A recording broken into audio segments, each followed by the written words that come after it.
नमस्कार दोस्तों आज की वीडियो में हमारा टॉपिक है पीएलसी पैनल्स। दोस्तों पीएलसी पैनल क्या होता है, आइए इसके बारे में जानेंगे और समझेंगे। तो दोस्तों स्टार्ट करते हैं। दोस्तों पीएलसी पैनल में बहुत सारे इलेक्ट्रिकल डिवाइसेस, कंपोनेंट, इक्विपमेंट वगैरह यूज होता है। सबसे पहले हम आपको बताएंगे पीएलसी क्या होता है। दोस्तों पीएलसी पैनल क्या मतलब है? पीएलसी पैनल का मतलब ये है कि हमारा जो कंट्रोल पैनल रहेगा पीएलसी का, वो पीएलसी से ही ऑपरेट होगा, वो पीएलसी पैनल है। और कौन कौन सा डिवाइस, इलेक्ट्रिकल डिवाइस, इक्विपमेंट से ये क्या होगा, तैयार होगा, मिलकर ये बनेगा।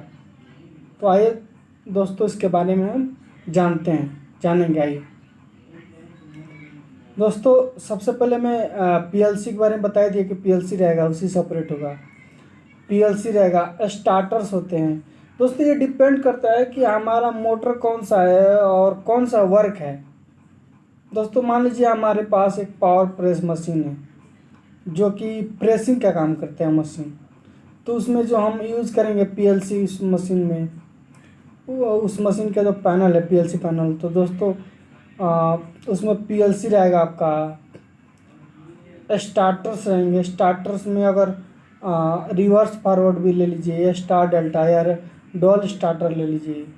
अब ये डिपेंड करता है आपका मोटर कौन सा है, किस टाइप का मोटर है, कितने एचपी या कितने किलोवाट का मोटर है। अगर 5 एचपी तक मोटर है तब तो हम डॉल स्टार्टर यूज करेंगे। अगर हमारा मोटर मान लीजिए 50 एचपी या 100 एचपी का है तो हम स्टार डेल्टा स्टार्टर का यूज़ करेंगे, या रिवर्स फॉरवर्ड का यूज़ करेंगे अगर रिवर्स या फॉरवर्ड डायरेक्शन में ऑपरेट कराना हो मोटर को। तो दोस्तों हम इसमें स्टार्टर्स यूज करते हैं। स्टार्टर्स में हमारा कॉन्टैक्टर होता है, एमसीबी होता है, एमसीसी भी होता है, एमपीसी भी होता है, रिले होता है दोस्तों।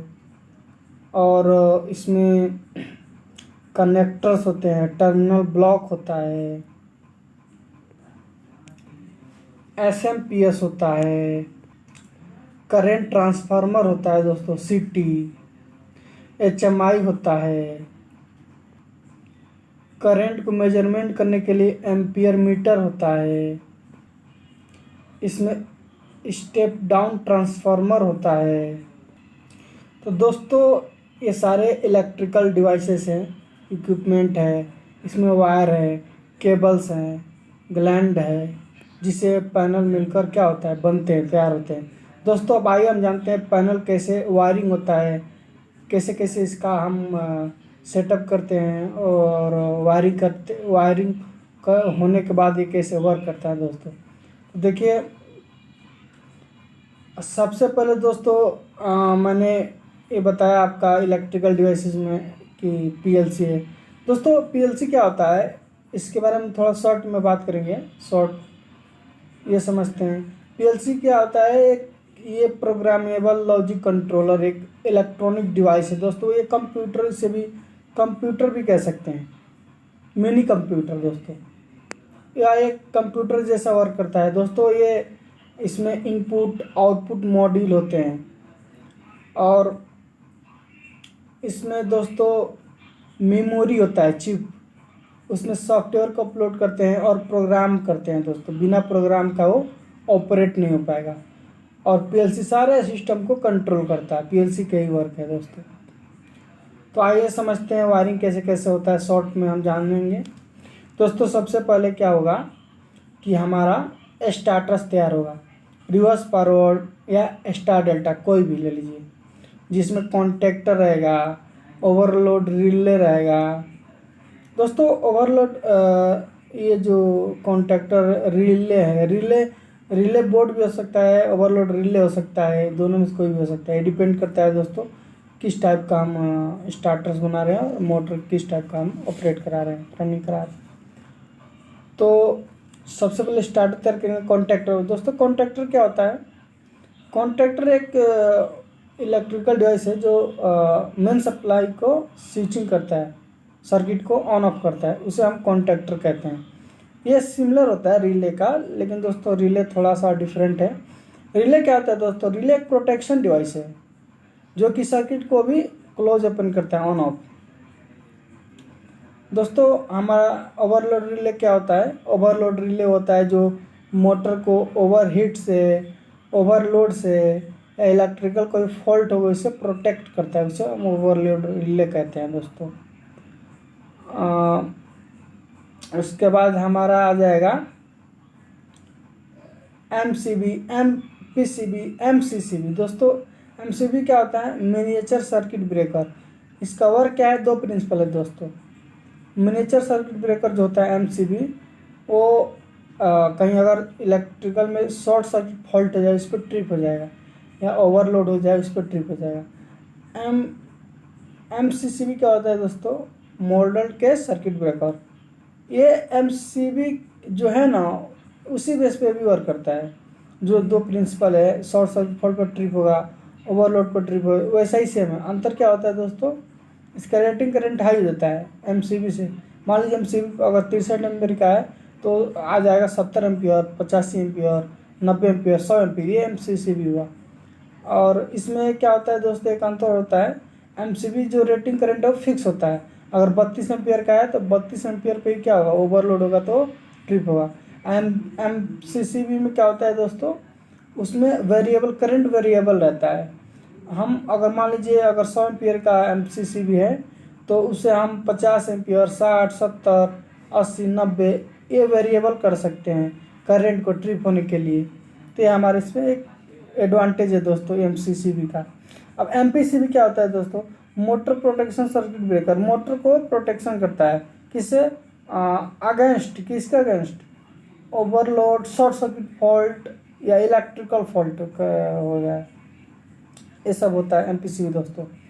तो हमारा वायरिंग स्टार्टर से स्टार्ट होता है। स्टार्टर्स हो गए, स्टार्टर बोलते हैं उसको। हमारा जो रिले बोर्ड उसमें वायरिंग होगा। फिर से दोस्तों SMPS मैंने बताया, SMPS का आता है स्विच मोड पावर सप्लाई। इसे दोस्तों पावर सप्लाई भी कहते हैं। SMPS का वर्क क्या है दोस्तों? SMPS करता क्या है? वो सिंगल फेज 110 से 120 वोल्टेज लेता है, या 220 या 230 वोल्टेज इनपुट में क्या करता है? उसको हम सप्लाई देते हैं, पावर सप्लाई। और आउटपुट में हमें क्या देता है? DC 24 volt. दोस्तों वो भी DC जो होता है ना, वो वोल्टेज को वेरिएबल किया जा सकता है, उसमें ऑप्शन रहता है दोस्तों। ये SMPS है। SMPS कहाँ पे हम लगाते हैं? इसका यूज कहाँ करते हैं दोस्तों? जो हमारा PLC होता है ना, तो दोस्तों जो PLC होता है वो सिंगल फेज पे भी वर्क करता है AC पे, और DC पे भी वर्क करता है। तो अगर 24 वोल्ट DC चाहिए इस PLC को तो हम SMPS द्वारा दे सकते हैं। और ट्रांसफार्मर दोस्तों, ट्रांसफार्मर क्या होता है? ट्रांसफार्मर एक इलेक्ट्रिकल मशीन है जो कि वोल्टेज को स्टेप अप स्टेप डाउन करता है बिना फ्रीक्वेंसी चेंज किए। तो यहाँ पे हम स्टेप डाउन ट्रांसफार्मर लगाएंगे, क्योंकि SMPS को चाहिए 110 से 120 वोल्टेज, तो हम दे सकते हैं ट्रांसफार्मर द्वारा। और SMPS द्वारा हम PLC को दे सकते हैं क्या? Power supply. ये हमारा हुआ वायरिंग। ये वायरिंग का प्रोसेस मैं बता रहा हूँ दोस्तों।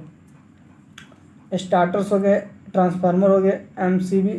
दोस्तों करंट ट्रांसफार्मर क्या होता है? करंट ट्रांसफार्मर एक होता है दोस्तों। करंट ट्रांसफार्मर का हम यूज़ करते हैं करंट जो होता है उसको मेजर करने के लिए, मोटर का करंट कितना आ रहा है।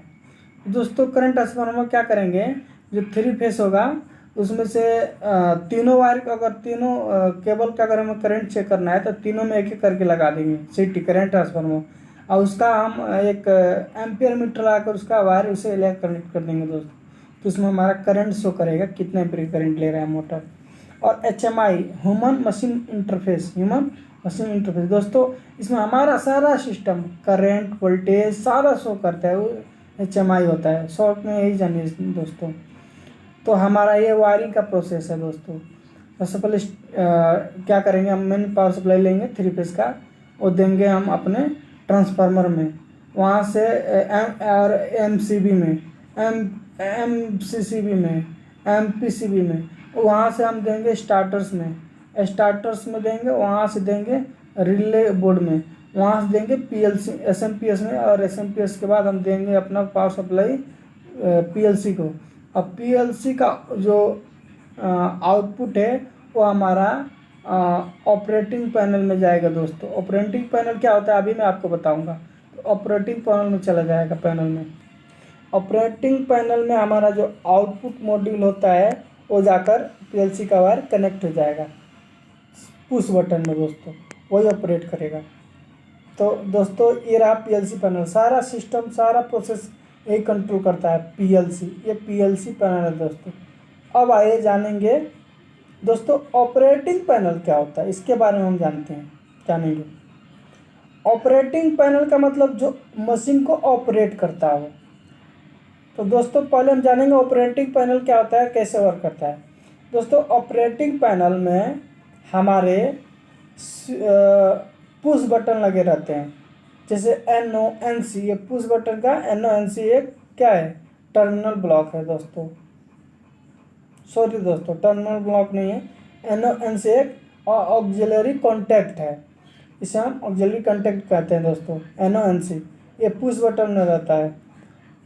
दोस्तों तो कैसे वर्क करता है, सबसे पहले इसको जानेंगे कैसे तैयार करते हैं, उसके बाद बताऊँ कैसे वर्क करता है। इसमें NONC या इमरजेंसी स्टॉप ये पुश बटन लगाते हैं दोस्तों। इसमें और तरह के भी पुश बटन होते हैं। ये डिपेंड करता है हमारा जो मशीन है कौन सा मशीन है, कैसे वर्क कर रहा है। तो कुछ मैं एग्जांपल देना चाहूँगा। इसमें मान लीजिए एक कंट्रोल रहता है, कंट्रोल का पुश बटन रहता है, एक मोटर ऑन का रहता है, मोटर ऑफ का रहता है, एक मोटर ट्रिप का रहता है। मोटर ट्रिप होने का मतलब कि मोटर अगर MCB ट्रिप हो रहा है तो मोटर ऑफ रनिंग होना बंद हो जाएगा दोस्तों। ऑपरेटिंग पैनल में यही सब होता है दोस्तों। तो और भी सारे स्विच होते हैं और पुश बटन होते हैं दोस्तों, लेकिन हम इतना ही जानेंगे शॉर्ट में। अभी आगे और वीडियो बना दूंगा दोस्तों मैं ऑपरेटिंग पैनल का। तो दोस्तों ऑपरेटिंग पैनल में इससे जो अभी मैंने बताया इलेक्ट्रिकल कंपोनेंट डिवाइस इससे मिलकर तैयार होता है। कैसे वर्क करता है दोस्तों आइए जानेंगे। दोस्तों ऑपरेटिंग पैनल क्या होता है, कंट्रोल पैनल के इन आउटपुट में जाकर कनेक्ट कर दिया जाता है, उसका वायर केबल जितने होते जाकर कनेक्ट कर दिया जाता है और वही ऑपरेट करते हैं पूरे मशीन को। यही ऑपरेटिंग पैनल है। आप पूरे जो कंट्रोल पैनल होता है उसमें जाकर इसका क्या होता है, इनपुट जाकर के इसमें कनेक्ट होता है और आउटपुट जाकर मशीन में कनेक्ट होता है दोस्तों। यही क्या करता है, पूरे मशीन को ऑपरेट करता है। जैसे एग्जांपल दिया था पावर प्रेस मशीन, तो वो बिना हमारा ऑपरेटिंग पैनल का और कंट्रोल पैनल का ऑपरेट नहीं काम नहीं करेगा दोस्तों। तो ये हमारा ऑपरेटिंग पैनल। दोस्तों आप लोग को मैं बता ही चुका हूँ कि HMI का वर्क क्या है। HMI पूरे सिस्टम को क्या करता है, शो करता है। उसमें वोल्टेज, करंट, फ्रीक्वेंसी सारे चीज़ क्या होगा, शो होगा, दिखाएगा, उसमें इंडिकेट करेगा दोस्तों। यही है HMI। और कंट्रोल पैनल क्या करता है, पूरे सिस्टम को कंट्रोल करता है, इसमें PLC जो है। और ऑपरेटिंग पैनल क्या करता है, ऑपरेट करता है, जो भी मशीनें होंगी सबको ऑपरेट करेगा। तो दोस्तों ये रहा हमारा आज का टॉपिक में PLC पैनल्स। ओके दोस्तों, तो अब हम विदा लेते हैं। धन्यवाद।